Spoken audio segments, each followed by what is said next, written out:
नमस्कार। राजनीतिक खबरों के सबसे दिलचस्प ठिकाने में मैं रूपेश मिश्रा आप सभी का स्वागत करता हूं। राजस्थान कांग्रेस की सियासत में इन दिनों नेताओं के अंदर गजब की बेचैनी है और निराशा भी अब लगातार हावी होती जा रही है। दरअसल इसके पीछे की वजह है संगठन विस्तार, सियासी नियुक्तियां और मंत्रिमंडल का पिटारा अभी तक बंद रहना।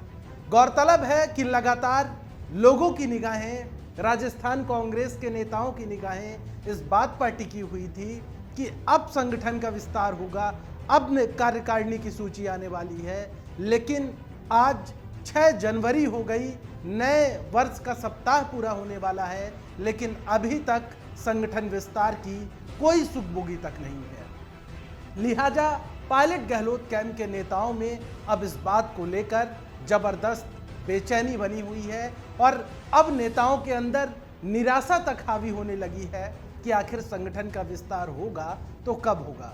क्योंकि यह बात किसी से छिपी नहीं है कि प्रदेश प्रभारी अजय माकन और गोविंद सिंह डोटासरा दोनों ने ही 31 दिसंबर तक की डेडलाइन दी थी कि 31 दिसंबर तक किसी भी कीमत पर जो संगठन का विस्तार है वो कर लिया जाएगा। सूबे के पूर्व उप मुख्यमंत्री सचिन पायलट से भी जब हमने खास बातचीत की थी तो उन्होंने हमसे ये कहा था कि अजय माकन ने भरोसा दिलाया था कि जो दिसंबर माह है उसमें संगठन का विस्तार कर लिया जाएगा। 9 वर्ष यानी जनवरी माह में राजनीतिक नियुक्तियों का पिटारा खोला जाएगा, लेकिन अभी तक ऐसा नहीं हो पाया है। तो क्या माना जाए कि अभी भी नामों पर सहमति नहीं बन पा रही है, क्योंकि गोविंद सिंह डोटासरा ने खुद पत्रकार वार्ता में ये बात कही थी कि जो पहली सूची आएगी उसमें 30 से 35 नाम ही रखे जाएंगे।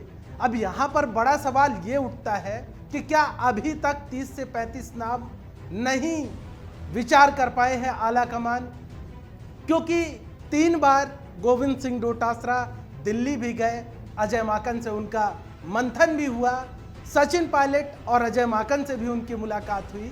लिहाजा इतनी सब मशक्कत के बाद, इतने महामंथन के बाद भी यदि संगठन का विस्तार 6 जनवरी तक नहीं हो पाया है तो इस बात से बखूबी अंदाजा लगाया जा सकता है कि टकराव किस कदर है। जाहिर तौर पर राजस्थान कांग्रेस में जो सत्ता की वर्चस्व है वो अब जबरदस्त तेज है। इसका सबसे बड़ा उदाहरण है संगठन का विस्तार अभी तक नहीं हो पाना, और जिस प्रकार से लगातार लेट लतीफ़ी की जा रही है उससे एक बात स्पष्ट होती है कि अभी वक्त और लग सकता है। क्योंकि जिस प्रकार से एक बार फिर से राजस्थान में चुनावी रणभेरी बजी है, 20 जिलों के 90 निकायों में जो चुनाव की घोषणा की गई है, और फिर ठीक चुनाव के बाद विधानसभा का सत्र शुरू होगा और विधानसभा सत्र के बाद फिर उपचुनाव शुरू हो जाएंगे। लिहाजा लगातार चुनावी कार्यक्रम और सरकार की व्यस्तताएं हैं। ऐसे में संगठन विस्तार के साथ साथ सियासी नियुक्तियां कब की जाएंगी, मंत्रिमंडल विस्तार कब किया जाएगा, अब इस पर लगातार संकट के बादल मंडराने लगे हैं। गौरतलब है कि सियासी नियुक्तियों के साथ साथ मंत्रिमंडल विस्तार को लेके जो पायलट कैंप के नेता हैं वो बेसब्री से इंतजार कर रहे हैं। इसके पीछे का कारण है कि जिस प्रकार से फिर चाहे वो पूर्व मंत्री रमेश मीणा हो, विश्वेंद्र सिंह हो, यहाँ तक कि सचिन पायलट स्वयं हो, जिस प्रकार से बगावत के बाद से इन्हें अपने सभी पद खोने पड़े थे, उसके बाद से पायलट कैंप की पुरजोर कोशिश है कि दोगुनी ताकत के साथ कमबैक किया जाए। लिहाजा जिस प्रकार से कशमकश का दौर चल रहा है उससे यह मुश्किल लगता है कि आसानी से कमबैक हो पाएगा।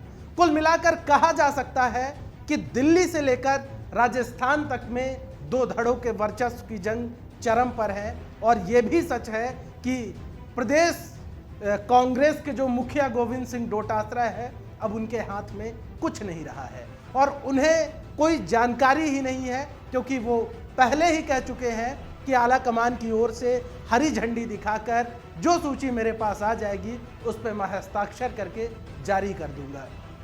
आप गोविंद सिंह डोटासरा के इस बयान से अंदाजा लगा सकते हैं कि वो कितना मजबूर है कितने मजबूर प्रदेश कांग्रेस के मुखिया है, इस बात का अंदाजा आप बखूबी लगा सकते हैं। लिहाजा अब देखना यह होगा कि दोनों ही कैंपों की निराशा और इंतजार कब खत्म होता है। नमस्कार।